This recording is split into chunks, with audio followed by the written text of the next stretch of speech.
വിദേശ സംഭാവന നിയന്ത്രണ ചട്ട ഭേദഗതി ബില്ലിൽ നിന്ന് പിന്നോട്ട് പോയിട്ടില്ലെന്ന് കേന്ദ്ര പാർലമെന്ററി കാര്യമന്ത്രി കിരൺ റിജിജു. ഉചിതമായ സമയത്ത് ബിൽ അവതരിപ്പിക്കും. നിലവിൽ മറ്റ് നിയമനിർമ്മാണങ്ങൾ നടത്തേണ്ടതുണ്ടെന്നും മന്ത്രി പറഞ്ഞു. ये FCRA अमेंडमेंट बिल पहले इंट्रोड्यूस हुआ था, इसीलिए आज सूची में आया है. मैंने कांग्रेस के वरिष्ठ नेताओं को कल भी बताया, आज भी बताया कि आज FCRA बिल जो लिस्टेड है वो कंसिडरेशन के लिए टेकअप नहीं किया जा रहा है. और दूसरी बात, FCRA को लेकर के गलत फहमी जो फैलाया गया है केरल में, ये ठीक बात नहीं है. FCRA का जो ओरिजिनल बड़ा अमेंडमेंट 2010 में कांग्रेस ने जो लाया था, ये केरल में चुनाव को देखते हुए कांग्रेस और कम्युनिस्ट वालों ने गलत बात को फैलाया गया है.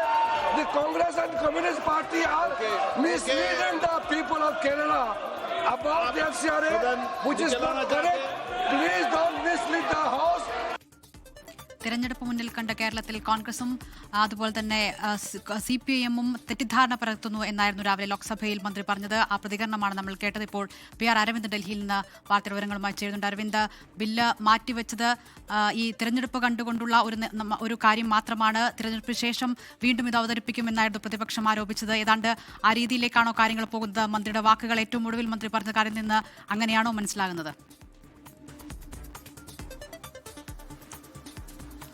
ദിൽനാബൽ, എന്തായാലും FCRA ബില്ലിൽ നിന്ന് പിന്നോട്ടില്ല എന്ന് തന്നെയാണ് കേന്ദ്രമന്ത്രിയായ കിരൺ റിജിജു ഇപ്പോൾ വ്യക്തമാക്കിയിരിക്കുന്നത്. ഉചിതമായ സമയത്ത് ബില്ല് കൊണ്ടുവരുമെന്ന് ഇപ്പോൾ പ്രതികരിച്ചിട്ടുണ്ട്. പ്രധാനമായും നിലവിൽ മറ്റ് നിയമനിർമ്മാണങ്ങൾ നടക്കുന്നത് കൊണ്ടാണ് ബില്ല് ഇപ്പോൾ നിലവിൽ ചർച്ചയ്ക്കെടുക്കാതെ മാറ്റിവെച്ചതെന്നാണ് കിരൺ റിജിജു ഇപ്പോൾ വ്യക്തമാക്കിയിരിക്കുന്നത്. നമുക്കറിയാം, ഇന്ന് വലിയ പ്രതിഷേധം പ്രതിപക്ഷത്തിന്റെ ഭാഗത്തു നിന്നുണ്ടാവുകയും ഇതിന് പിന്നാലെയാണ് ബില്ല് ഇന്ന് ചർച്ചയ്ക്കെടുക്കുന്നില്ല എന്ന് കേന്ദ്രമന്ത്രി വ്യക്തമാക്കുകയും ചെയ്തത്.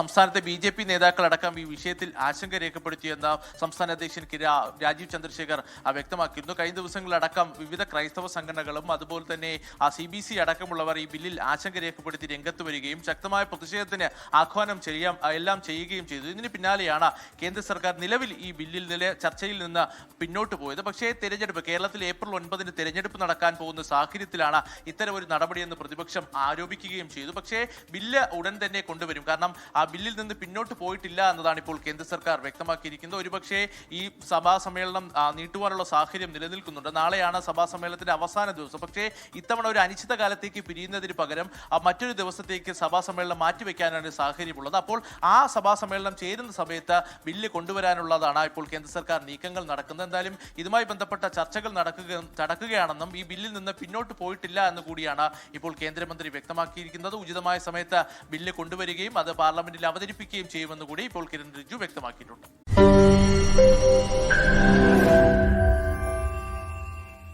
ലോകത്തെവിടെയായാലും ഏത് സമയത്തും 24 വാർത്തകളും ഓഗ്മെന്റഡ് റിയാലിറ്റി പാക്കേജുകളും എക്സ്പ്ലെയിനറുകളും വിശദമായി കാണാൻ ഞങ്ങളുടെ YouTube ചാനൽ നിങ്ങൾക്ക് സബ്സ്ക്രൈബ് ചെയ്യാം.